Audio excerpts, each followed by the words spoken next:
Praise the Lord. கர்த்தருடைய நாமம் இந்த காலவெளியில் மகிமைப்படுவதால் ஒருமித்து இந்த காலையிலும் ஆண்டவரை நோக்கி பார்க்க தந்த கிருபைக்காய் ஆண்டவருக்கு நன்றி செலுத்துகிறேன். இந்த காலவேளையிலும் 3ஆம் சங்கீதம் அதனுடைய 5வது வசனத்தை வாசிக்கிறேன். நான் படுத்து நித்திரை செய்தேன், விழித்து கொண்டேன், கர்த்தர் என்னை தாங்குகிறார்.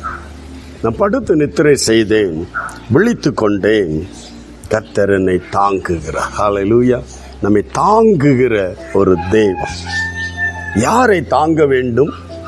பலனற்று சோர்ந்து தள்ளாடும் போது, விழுந்து விடுகும் போது, சாய்ந்து போகும்போது, கால் இடறி போகும்போது, விழப்போகும்போது ஒரு பிள்ளைக்கு ஒரு தாங்குதல் இருந்தால் தப்பித்துக் கொள்ள முடியும். தாங்குதல் கீழே விழுந்த பிறகு தூக்குறது என்பதை விட சாய்ந்து போகும்போதே தாங்குதல் என்பது அது விலையேற பெற்றது. அநேக ஆபத்துகளுக்கு, நெருக்கடிகள், வேதனை, நஷ்டங்களுக்கு நீங்களாக்கக்கூடிய ஒரு விஷயம்தான் தாங்குகிற ஒரு விஷயம். இந்த காலை வேளையில தேவன் உன்னை தாங்குகிற ஒரு தெய்வம். எல்லா பாரங்களையும் தேவனிடத்தில் ஒப்பு கொடுத்து விட்டு, எல்லா பிரச்சனைகளையும் தேவனிடத்தில் ஒப்பு கொடுத்து விட்டு, சகிக்க முடியாத சுமைகளை தேவனிடத்தில் இறக்கி வைத்து விட்டு நீ ஸ்தோத்திரம் பண்ணி செபித்தோடு அமைதியாய் நித்திரை செய்தாய்.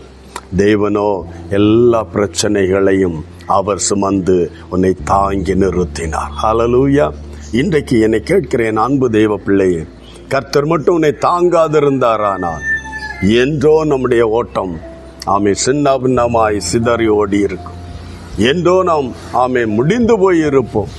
இந்த கால வேளையில என் தேவன் தாங்கினபடினால் இன்று ஜீவனுள்ளோர் தேசத்திலிருந்து தேவனை துதிக்க முடிகிறது. தேவன் உன்னை தாங்கினபடியினால் தவறான தீர்மானங்களுக்கு போகாமல் நிற்க முடிகிறது.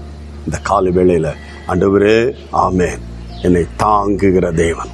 நான் படுத்து நல்லா நித்திரை செய்துட்டேன், நல்லா தூங்கிட்டு அப்பாட்ட ஒப்பு கொடுத்து. ஆனால் தேவனோ என்னுடைய காரியங்களை, என்னுடைய விஷயங்களை, என்னுடைய தேவைகளை என்னை அவர் தாங்கி நிறுத்தினார்.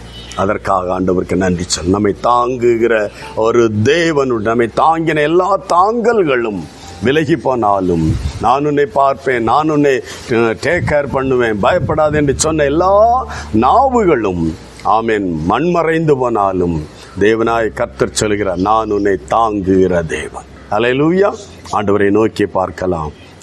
ஒரு நிமிடம் செபிக்கலாம். பரிசுத்த பிதாவே, இந்த நல்ல காலைக்காய் நன்றி செலுத்துகிறேன். விசேஷமாய் யார் இந்த நாட்களில் ஆண்டவரை கைவிடப்பட்டது போல சோர்ந்து போய் தளர்ந்து தள்ளாடி நிற்கிறவர்களோ ஒவ்வொருடைய இருதயத்திலும் ஆண்டவர் இந்த வார்த்தை பலனடைய செய்யட்டும். என்னை தாங்குகிற ஒரு தேவன் உண்டு, என்னுடைய பலவீனத்தில் என்னை தாங்குகிற ஒரு தேவன் உண்டு என்று, என்னுடைய இல்லாமையில் என்னை தாங்குகிற ஒரு தேவன் உண்டு என்று, என்னுடைய வேதனையில் என்னை தாங்குகிற தேவன் உண்டு என்றும், ஆண்டவரே உலகமே அந்தகாரமாய் சூழ்ந்து கொண்ட போதிலும் என்னை தாங்கி நிறுத்துகிற ஒரு தேவன் உண்டு என்று இந்த நாட்களில் ஆண்டவரை விசுவாசித்துமை பற்றி கொள்ள எல்லா தேவ பிள்ளைகளையும் பலப்படுத்துவீராக, ஆசீர்வதிப்பீராக.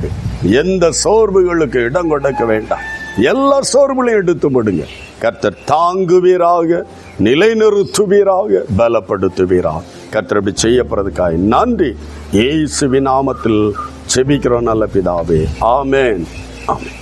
கர்த்தர் உன்னை தாங்குகிற தேவன் உன்னோடு இருக்கிறார். God bless you. Praise the Lord.